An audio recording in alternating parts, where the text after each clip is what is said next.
श्रापित चीजें जो आज भी इस दुनिया में मौजूद हैं, या फिर कुछ ऐसा सामान जिसे धरती खोदकर बाहर निकाला गया, या फिर ऐसा कोई सामान जिसे इंसानों के लिए बेहद खतरनाक माना जाता है और जो ना जाने कितने ही लोगों की जान ले चुका है। आज मैं आपको ऐसी ही चीजों के बारे में बताने वाला हूं। और यार दिक्कत कहां आ रही है, आप लोग वीडियोस देख कर निकल लेते हैं लेकिन उसे लाइक करना भूल जाते हैं। आप अपना काम करना बिल्कुल मत भूलिएगा, यानी कि इस वीडियो को लाइक कीजिएगा, मैं अपना काम करता रहूंगा। बसानो वेज। कोई भी श्राप आप तक किसी भी तरीके से पहुंच सकता है, लेकिन ज्यादातर मामलों में देखा गया है कि वो श्राप किसी चीज में फंसकर उसे श्रापित बना देता है और उन लोगों को हानि पहुंचाता है जिसके पास वो सामान होता है। और ऐसा ही एक सामान था, एक शादी में दिया गया गिफ्ट।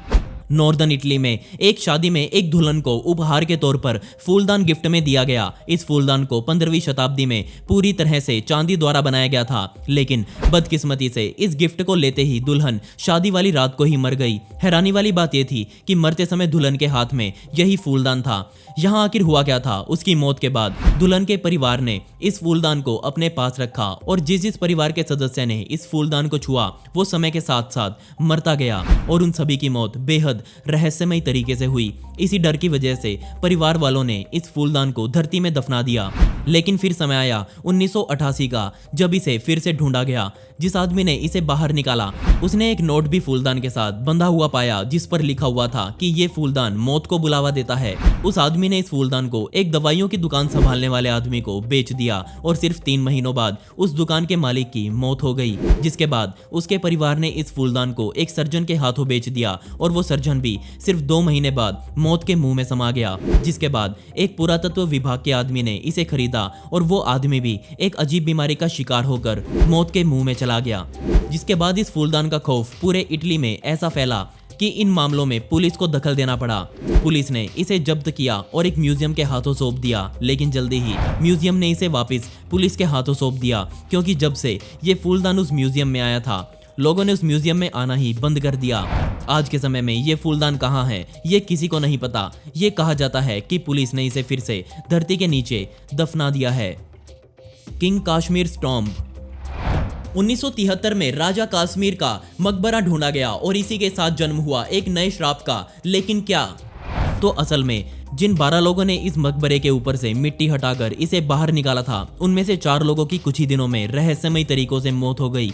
सिर्फ 4 की पहले हुई, बाकी बचे 8 लोग भी इससे बचने वाले नहीं थे। उनकी भी मौत आने वाले कुछ ही महीनों में होती गई और इन 12 लोगों के ऊपर 3 अधिकारी थे जिन्होंने इसे निकालने के बाद खोलने के भी आदेश दिए थे। बदकिस्मती से उन तीनों अधिकारियों की मौत हो गई। अभी तक भी हालात नहीं बिगड़े थे। इस मकबरे को खोलने के बाद इसमें मौजूद श्राप एक से दूसरी अवस्था में आता रहा, जिसके बाद जांच बैठाई गई और सभी ने माना कि इस मकबरे में कुछ गलत जरूर हो रहा है जो लोगों की जान ले रहा है। राजा की मौत के बाद राजा के शरीर पर एक लेप लगाकर उसे दफनाया गया था, लेकिन जिन लोगों ने राजा के ताबूत को सील किया था मुझे लग रहा है वो बिल्कुल नौसिखिए थे। उन्होंने उसे सही से बंद नहीं किया, जिस वजह से बाहरी हवा आराम से ताबूत में जा सकती थी। अब आप समझ सकते हैं कि राजा के शव के साथ असल में क्या हुआ होगा।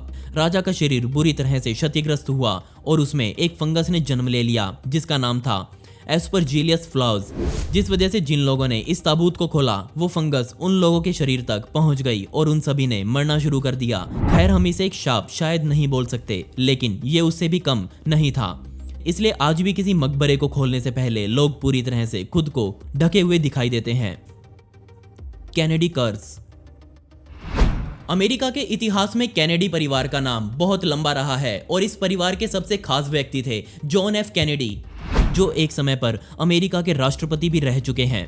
लेकिन उनकी हत्या के बाद कुछ ऐसी स्थितियों ने जन्म लिया कि जिनका सामना अब इस पूरे परिवार को करना था और यहीं से शुरू हुआ कैनेडी कर्स।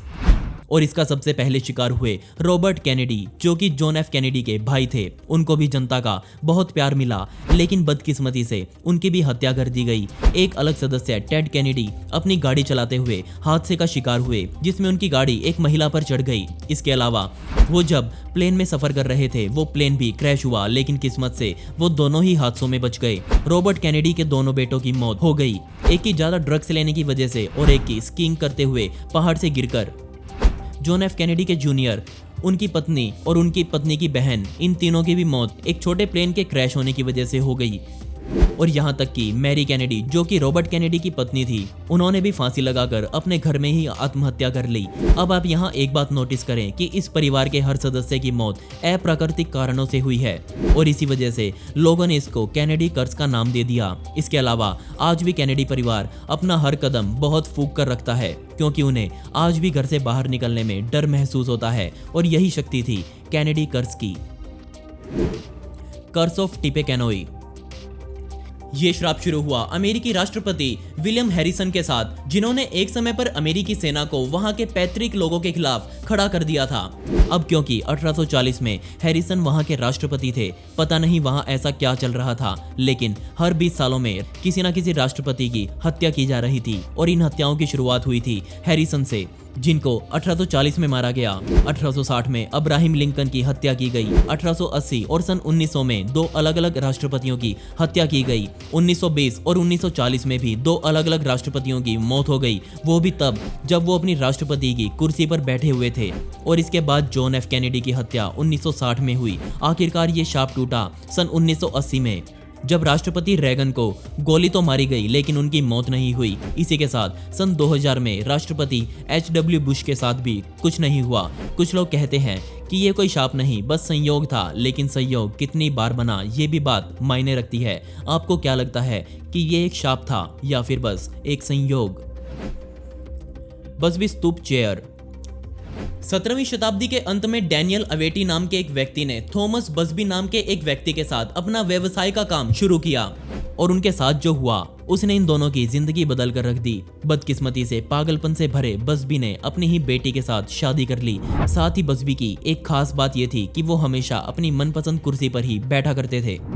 व्यवसाय जोर पकड़ता देख बसबी ने डैनियल को मारने का सोचा और एक प्लान के तहत उसे गोली मार दी, जिसके बाद उसे गिरफ्तार किया गया और सजाए मौत के रूप में उसे फांसी पर लटका दिया गया। लेकिन उसने मरने से पहले सभी के सामने एक लाइन बोली जिसने सबको हिलाकर रख दिया, और उसने किसी के बारे में कुछ नहीं कहा बल्कि अपनी कुर्सी के बारे में जिक्र किया और मरने से पहले कहा कि जो भी इस कुर्सी पर बैठेगा वो बहुत बुरी मौत मारा जाएगा। ये बात सुनकर बसबी के घर को खंगाला गया और जो उस कुर्सी पर बैठा सच में उसकी बहुत रहस्यमयी हालातों में मौत होती गई। और असल आंकड़ों में बताएं तो पूरे 63 लोगों की जान उस कुर्सी ने ली, जिसके बाद उस कुर्सी को हमेशा के लिए हवा में लटका दिया गया ताकि कोई उस पर भूल कर भी ना बैठे। और वो कुर्सी आज भी एक म्यूजियम में हवा पर ही लटकी हुई है।